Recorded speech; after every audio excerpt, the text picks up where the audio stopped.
Манай студид тавтай морил. Баярлалаа. Урьсанд баярлалаа. Энд ирсэндээ баяртай байна. Хүрэлцэн ирсэнд баярлалаа.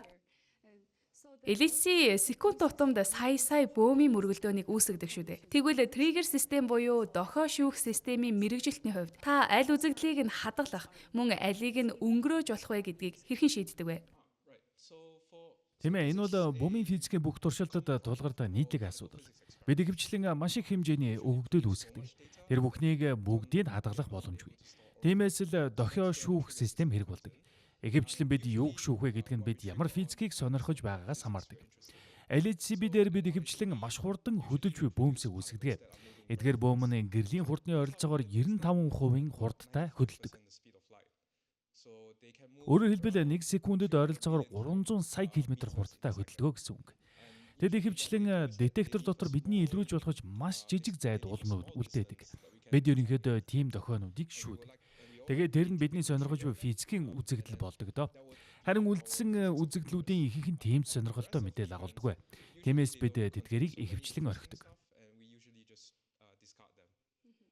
Сонирхолтой маа тэгвэл хэрвээ CERN маргааш нэг том нээлт хийж тэр нь дэлхийн бүх хэвлэл мэдээллийн гол гарчиг болохоор болоо гэж төсөөлөх юм бол таны бодлоор тэр гарчиг юу байх вэ? Тэгэхээр одоогоор бидэнд бөөмбөгийн физикийн стандарт загвар гэж нэрлэдэг онол бий. Энэ онол 1940, 1950-ад оноос хойш хөгжиж ирсэн. Өнөөдөр хүртэл бидний туршилтаар харж буй зүйлсийг маш сайн таамаглаж, тайлбарлаж чадсаар байгаа. Их тохиолдолд бид ямар нэг хэмжилт хийхэд тэр нь олон жилийн турш хөгжүүлж ирсэн энэ стандарт загвартаа маш сайн нийцдэг. Тэгвэл CERN дээр гарах үнэхээр том нээлт гэвэл стандарт загвараас цааш гарсан ямар нэг зүйл нэг явдал байх болно. Жишээлбэл бид өмнө нь огт хүлээж байгаагүй шинэ бөөмийг эсвэл өмнөх туршилтуудад огт ажиглагдаж байгаагүй шинэ үзэгдлийг хэмжиж илрүүлэх. Ийм зүйл бол үнэхээр дэлхийн хэвлэл мэдээллийн гол гарчиг болох болно. Зөвхөн бөөмбөгийн физикийн салбарын хувьд ч биш. Ер нь физикийн судалгааны салбар бүхэлдээ үүнд анхаарлаа хандуулах болно.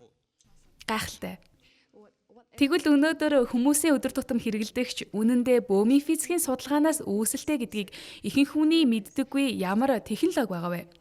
Миний бодлоор үүний хамгийн сайн жишээ бол World Wide Web буюу дэлхийг хэрсэн веб. Анх энэ технологиг CERN дээр хөгжүүлсэн. Учир нь тэнд туршилтууд хоорондоо маш хол байрладаг, мөн хоорондоо мэдээлэл солилцох шаардлагатай байсан. Тиймээс бид үүний тулд дэлхийг хэрсэн вебийг хөгжүүлсэн. Харин одоо хүн бүр интернет ашиглаж байна. Хүмүүс интернет хуудас руу ордог, тэр чинь л веб шүү дээ. Гэхдээ энэ нь анх CERN дээр хөгжүүлэгдсэн. Тэндээсээ цааш тархаж өнөөдөр хүн бүрийн өдөр тутмын өргөн хэрэгэлдэг зүйл болсон. Энэ үнэхээр сонирхолтой. Заримдаа та асар том шинжлэх ухааны туршилтуудыг санхүүжүүлдэг. Тэгээд бидэнд шийдэх шаардлагатай олон сонирхолтой асуудал гарч ирдэг. Ихэнхдээ тэр асуудлыг шийдэхийн тулд бид хэрэгслүүд хөгжүүлдэг. Анх харахад тэр хэрэгслүүдийг 10-20 жилийн дараа ийм өргөн хэрэглээнд орно гэж огт төсөөлдөггүй. Веб бол үүний алтан жишээ. Анх CERN дээр хүмүүс хоорондоо мэдээлэл солилцохын тулд бүтээгдсэн бол одоо дэлхийд даяар ашиглагдаж байна. Интернеттэй хүн бүр өдөр бүр үүнийг хэрэгжилж байна шүү дээ. Тэгвэл эрдэмтэд их тесрэлтээс эхлээд өнөөдрийг хүртэл бид ярилцаж, судалж олох маш олон сэдв байна. Тэгвэл эрдэмтэд яг алинд нь төвлөрөх, мөн дараа нь юуг судлах вэ гэдгээ хэрхэн сонгодог юм болов? Ерөнхийдөө нийтээрээ. Хувь хүний хувьд үү эсвэл дэлхийн хэмжээнд үү? Та нийгэм хэрхэн шинжлэх ухаан туршилтын талаас нь. Шинжлэх ухаан туршилтын талаас нь. За ойлголоо. Бидний шиг эрдэмтдийн хувьд ихэвчлэн асуудлаас эхэлдэг. Шинжлэх ухаанд нээлттэй, бүрэн хариулагдаагүй маш олон асуудал байдаг. Эрдэмтэн бүр өөрийн сонирхдаг асуудлаа олж дараа нь энэ асуудлын одоогийн нөхцөл байдал ямар байна вэ? Бид юу мэдэж байгаа вэ? Юуг илүү сайн ойлгохгүй байна вэ гэж харж эхэлдэг. Шинжлэх ухаанд хийхдээ ийм нээлттэй асуудлууд байсаар байдаг. Бид дэлхийг маш сайн ойлгож байгаа мэт санагдаж болно. Та машин харж байна, онгоц харж байна, интернет, компьютер байна. Гэхдээ одоо ч мэдэхгүй зүйл маш их бий. Жишээлбэл миний түрүү хэлсэнчлэн бид одоогийн маш амжилттай онолуудаар урьдчилан таамаглагдаагүй шинэ бөөмсийг хайх дуртай. Мөн хар нүхийг судалж байгаа хүмүүс бий. Тэд хар нүх хэрхэн галактик үүсгэд нөлөөлдөг, галактикийн хувьсад яаж нөлөөлдгийг ойлгохыг хичээдэг. Биологийн салбарт ч гэсэн хүмүүсийн нээлттэй асуулт нь бид яагаад хор тавдартай болдог вэ? Түүнийг яаж амжилах вэ гэх мэт байдаг. Тиймээс шинжлэх ухаанд хариулагдаагүй маш олон асуулт бий. Ихэвчлэн юу болдог вэ гэхээр суур төвшөнд тодорхой нэг асуултыг сонирхож байгаа эрдэмтдийн баг бүрэлдэж хамтран ажиллаж эхэлдэг. Цээрэн дээр жишээлбэл олон мянган хүн ажилладаг. Бид бүгд бөмбөгийн физикийн дараагийн алхам юу вэ гэдгийг мэдхийг хүсдэг. Эсвэл бидэнд бүрэн ойлгогдоогүй ийм онол байна гэж бодоод хамтран ажиллаж эхэлдэг. Бид хүчин чармаалтаа нэгтгэж судлахыг хүсэж байгаа зүйлээ судалж чадах детектор бүтээхийг зорддог. Тэгээд тэр детектортой болсны дараа бид хамтран ажиллаж судалгааны өгүүлэлт нийтэлдэг. Ингэснээр бид энэ чиглэлд ахиц гаргаж байгаагаа дэлхийд харуулдаг. Ингэж л бид байгалийн ертөнцийг улам бүр баг багаар илүү сайн ойлгож эхэлдэг. Ерөнхийд нь хэлэх юм бол физикийн энэ судалгааны салбарыг мөсөн уултай зөөрлөж болох бах тийм үү. Гэхдээ бид мөсөн уулын зөвхөн орой хэсгийг л мэдэж байгаа. Тэгвэл өнөөгийн байдлаар бидний мэдэхгүй үлдсэн хэсэг хэр их байна гэж та хэлэх вэ? Тийм ээ. Бидний мэдэхгүй хэсэг хэр их вэ гэж үү? За, хэд хэдэн зүйл байгаа. LHC-ийн өнцгөөс харвал бид матери болон антиматерийн тэгш бус байдлыг маш их сонирхдог. Одоо бидний амьдарч буй байгалийн ертөнцид маш олон бөмбөс бий. Жишээлбэл протон, электрон байна. Гэхдээ энэ ертөнцийн нэг төрлийн толь мэд эсрэг талч бас бий. Тэдгээр нь антипротон, антиэлектрон, мөн гэх мэт антиматерийн бөмбөс юм. Тэгэхээр асуулт нь яагаад бидэнд ийм олон энгийн бөмбөс байгаа мөртлөө тэдгээрийн эсрэг бөмбөс нь маш цөөн байдаг вэ гэдэг нь гол асуулт. Энэ бол LHC-ийн шийдэхийг хүсч буй маш том нууцуудын нэг. Дараагийн том мөсөн уул бол бидний хэлэхэд харанхуй матери болон харанхуй энерги юм. Жишээлбэл бид тэнгэр огторгуур харахад галактикууд бидний тооцоосноос хамаагүй хурдан эргэж байгааг ажигладаг. Үүнийг тайлбарлах цорын ганц боломжит арга нь харанхуй матери байдаг. Өөрөөр хэлбэл бид огт харж чадаагүй байгаа матери гэсэн үг. Физикчдийн үнэ хүртэл бүрэн тайлж чадаагүй нэг том асуулт бол энэ харанхуй матери яг юу вэ гэдэг юм. Яагаад бид өнөө хүртэл түүнийг шууд харж илрүүлж чадаагүй вэ? Олон хүн үүнийг илрүүлэхийн тулд туршилтууд бүтээж байна. Тэгээд бүр түүнээс ч том асуулт бол харанхуй энерги. Энэ бол мөсөн уулын хамгийн том хэсэг гэж хэлж болно. Бид орчлон ертөнц улам бүр хурдтай тэлж байгааг харж байна. Үүнийг онлын хувьд тайлбарлах цорын ганц арга нь харанхуй энерги гэж үздэг. Үүнд сайхан математик тайлбар бий. Гэхдээ одоогор бид харанхуй энергийг боддоор илрүүлэх, хэмжих, эцэст нь яг юу болохыг ойлгохыг туршилтыг хэрхэн бүтээх талаар бараг ямар ч ойлголтгүй. Тиймээс физикт мэдэхгүй зүйл маш их бий. Бид тэдгээрийн нөлөөг харж байгаа ч яг юу тэдгээр нөлөөг үүсгэж байгааг үнэндээ мэдэхгүй хэвээр л байна. Одоо тэгвэл таны ажиллаж байгаа газар болох Цинхуа их сургуультай холбож илүү асуумаар байна л да. Цинхуа их сургууль болон Хятадын судлаачид CERN зэрэг олон улсын төслүүдэд улам бүр чухал үүргийг гүйцэтгэж байна. Тэгвэл ирэх жилүүдэд Хятадын дэлхийн шинжлэх ухааны нээлтэд оруулах хувь нэмэр хэрхэн өөрчлөгдөж хөгжих бол гэж та харж байна вэ? Тийм ээ. Миний харж байгаагаар Хятадын дэлхийн шинжлэх ухааны нээлтэд оруулах хувь нэмэр хоёр үндсэн чиглэлээр илэрч байна. Нэгдүгээрт хүний нөөц. Хятад улс залуу эрдэмтдийг бэлтгэх тал дээр үнэхээр сайн ажиллаж ирсэн. Тэд боловсролын системээр маш олон шилдэг авиаснуудыг төрүүлж байна шүү дээ. Сүүлийн 30-аас 50 жилийн хугацаанд боловсролын системээ сайжруулах тал дээр асар их ажил хийсэн гэж хэлж байна. Үүний үр дүнд олон авиастик судлаач Европ, Америкт очиж ажилласан. Мөн тэдний олонх нь одоо Хятадд буцаж ирж шинжлэх ухааны хувь нэмрээ хөгжүүлэхэд тусалж байна. Хоёрдугаарт санхүүжилтийн хувьд. Жишээлбэл LHC дээр Хятадын тал upstream detector буюу урсгалын эхний хэсгийн детекторыг барихад санхүүжилт гаргахаар шийдсэн. Энэ нь Монголын хүрээлэнч мөн хувь нэмрээ оруулах хэсэг. Тиймээс Монголын судлаачид Хятадын хүрээлэнгүүдтэй хамтран CERN дээр LHC-д зориулсан детекторуудыг бүтээх болно. Тэгэхээр Хятад улс судалгаа хийх авиастай хүмүүс хүний нөөцөөр ихч хувь нэмэр оруулж байна.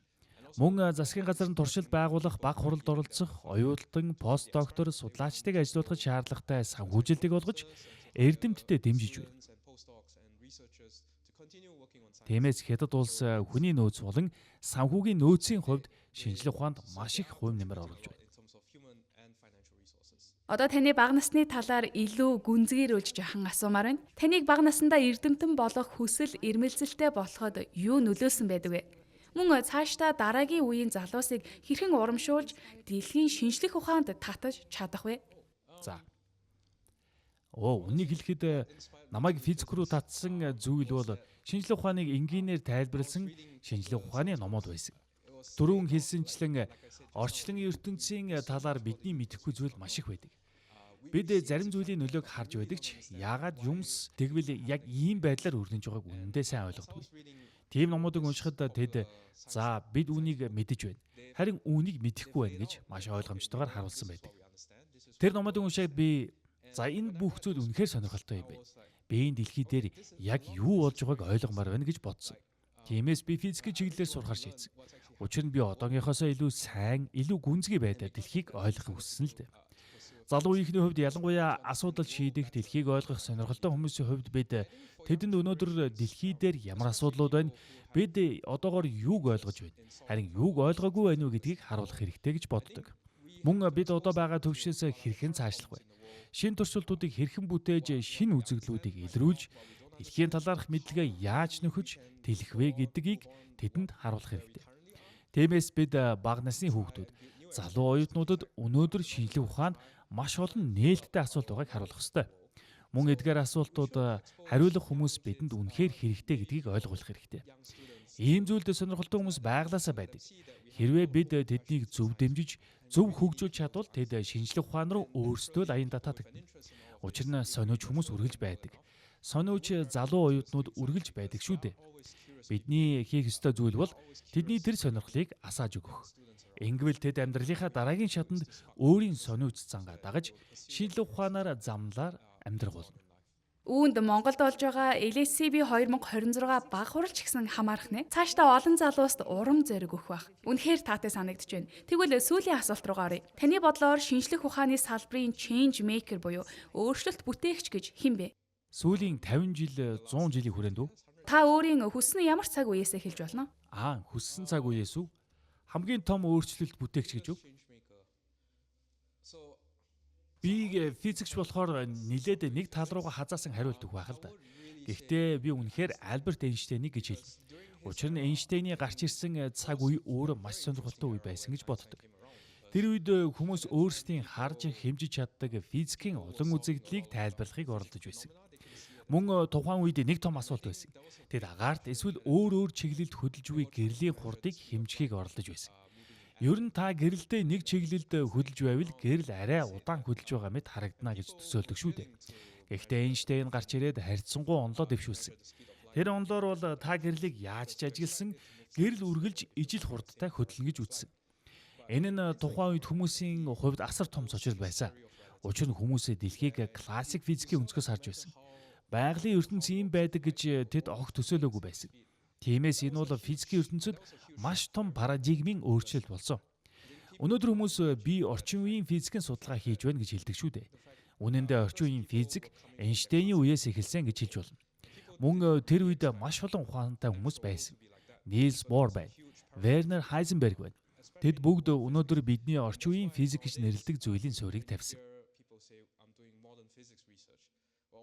Тэр үе бол бид физикийн үүднээс дэлхийг хэрхэн хардаг ойлголтод асар том хувьсгал авчирсан үе байсан. Ньютоны тавьсан классик физикийн ертөнцөөс Эйнштейн, Нильс Бор, Хайзенберг нарын орчин үеийн физикийн ертөнц рүү шилжсэн маш том өсөлт байсан. Энэ бол үнэхээр асар том нээлт, асар том ухамсарын өөрчлөлт байсан. Байгалийн ертөнцийг ойлгох бидний ойлголтод гаргасан маш том өсөлт байсан гэж би боддог. Миний хувьд энэ бол байгалийн ертөнцийг ойлгоход гарсан хамгийн том, хамгийн чухал ахиц дэвшлүүдийн нэг.